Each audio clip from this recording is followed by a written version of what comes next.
조갑제TV 시청자 여러분 안녕하십니까. 저는 조갑제닷컴의 조사별입니다. 2024년 7월 15일 오전 11시입니다. 의료대란과 관련한 개혁신당 이준석 의원의 인터뷰 기사를 좀 소개해 드리려고 합니다. 의료 전문 매체 청년 의사와의 인터뷰 기사가 지난주 2차례에 걸쳐서 게재가 됐는데 이 내용 좀 소개해 드리겠습니다. 이준석 의원의 주장을 요약해보면 이렇습니다. 먼저 첫째, 원점 재검토만이 유일한 해법이다 라는 점을 강조하고 있습니다. 그리고 윤석열 대통령이 직접 풀어야 될 문제다. 대통령이 결단해야 된다라는 점을 강조하고 있는데 애당초 이 문제를 총선용 카드로 들고 나왔기 때문에 대통령이 직접 풀어야 될 문제라는 것이죠.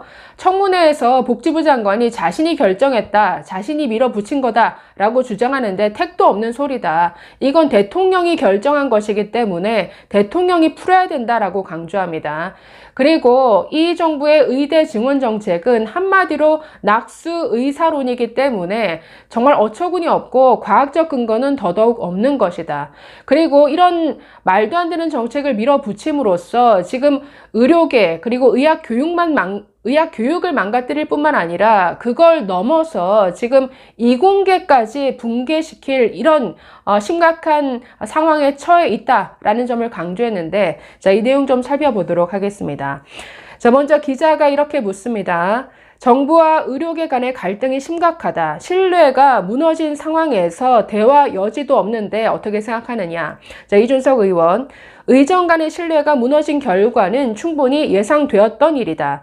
의사들도 지금까지 의대 정원 증원 거부 입장을 누차 밝혀왔기 때문에 험난한 협상이 될 것이라고 다들 예상했지만 2,000명 증원을 갑자기 발표하는 방식이 될 거라고는 아무도 생각지 못했을 것이다. 정부가 이런 방식으로 문제를 풀 수 있다고 생각했다는 것 자체가 더 어처구니 없다. 2,000명을 이렇게 내지르듯이 발표한 것 자체가 너무나 어처구니 없는 행태였다라는 겁니다. 결국 의정 사태는 우리나라 의료가 지향해야 할 방향이 모호한 상태에서 수치에 집착해서 나온 결과다. 그러니까 지금의 어떤 의료 정책이라는 게 너무나 그 개혁의 방향도 모호하고 완전히 이거는 수치에 집착한 이런 의대 증원, 과학적 근거도 없는 어처구니 없는 정책이다. 이렇게 비판하고 있습니다. 기자가 또 이렇게 묻습니다. 의대 입학 전형 시행 계획이 이미 정해졌는데 2025학년도 의대 정원은 바꿀 수 없다는 분위기도 크다. 전공의 복귀도 요원하다. 원점 재논의가 가능하다고 보나? 이렇게 물었습니다. 보통 여야가 사안에 대해 다른 입장을 가지고 가게 되는 게 정상인데 더불어민주당은 이 상황 속에서 의대 증원에 찬성한다는 식으로 나오고 있다. 민주당은 속으로 지금 즐기고 있죠. 아니 자신들이 할 정책을 지금 윤석열 정부가 대신해서 밀어붙이고 있으니까 아마 이 사태를 매우 즐기고 있을 겁니다. 계속해서 오히려 합리적인 토론의 장을 만들었으면 좋겠다. 그런데 거꾸로 뒤집어 말하면 그 합리적 토론이 이루어지는 현상을 양당이 두려워하고 있다는 생각도 든다. 그런데 지금 상황이 심각하다. 지금이라도 당장 돌려야 한다고 생각했던 이유는 서울대, 자연대, 공대 그 휴학 통계를 받아봤는데 굉장히 빠른 수로 휴학생이 증가하고 있다.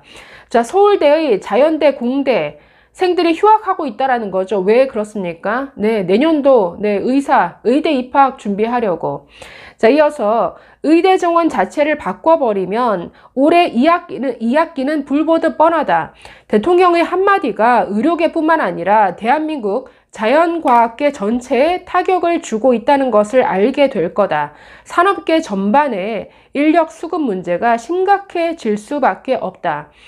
지금 이 의대 증원이 의학 교육만 망가뜨리는 것을 넘어서서 지금 다른 이공계, 자연과학계 어떤 이 교육도 망가뜨리고 관련된 산업계 전반에 여러 가지 인력 수급이 안 되게끔 그러니까 여러 분야를 지금 망쳐놓고 있다라는 겁니다.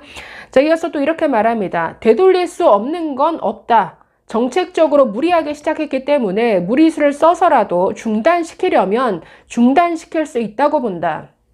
지금 모든 게 무리수다 보니까 지금 의대 교육을 완전히 돌팔이 교육으로 하겠다라는 교육부의 이런 공식 선언까지 나왔습니다. 처음부터 단추를 잘못 껴서 엉망이 되어버린 건 단추를 제자리로 바꿔 달아야죠. 원점 재검토만이 유일한 답이다 라는 이런 주장인데, 대통령이 결단을 못할 뿐이다. 국민들에게 어떤 일이 발생하고 있는지를 적극 홍보해야 하는데, 문제는 정치적 상황 속에서 거대 양당이 전부 의대 증원에 찬성하고 있는 입장이다 보니 개혁신당 목소리가 선명함에도 불구하고 토론 성립이 어렵다. 그게 안타깝다. 지금 민주당은 즐기고 있고 국민의힘은 이 문제에 관심도 없고 해결할 의지가 없죠. 그래서 지금 상황이 답답하게 흘러가는데, 그럼에도 불구하고 그 유일한 해답은 원점 재검토밖에 없다라는 겁니다. 그래서 뭐 당장의 혼란은 있겠죠. 어떤 수험생들의 혼란이 있다 할지라도 수험생들이 겪을 혼란보다 어떤 국민 생명의 안전이 더 중요한 것 아니겠습니까? 지금이라도 원점 재검토밖에 없다라는 것. 기자가 보건복지부 장관에 대해서 묻습니다. 복지부 장관이 국회 청문회에서 의대 정원 2,000명 증원을 스스로 결정했다고 했다. 이에 대해서 어떻게 생각하냐? 이준석 의원. 복지부 장관이 그렇게 강 큰 짓을 할 수 있는 사람이라고 생각하지 않는다. 본인이 결정했다는데 이전에 대통령과 충분한 상의가 없었다면 당장 자리에서 내려와야 한다. 의료 현장이 의정 갈등으로 난장판이 됐다고 했는데 해결하지 않는 것은 대통령이 다 인지하고 승인했다는 의미 아니겠는가? 어쩌면 대통령이 부추겼는지도 모른다. 그렇기 때문에 복지부의 그런 이야기는 설득력이 없다. 그러니까 복지부 장관 자신이 했다라는 것, 이거는 있을 수 없는 일이다. 지금 상황이 이렇게 되도록 그냥 대통령이 보고 있는 것, 묵인하고 있는 것 자체가 대통령이 결정한 사안이다라는 것을 드러낼 뿐이라는 거죠. 또 이렇게 묻습니다.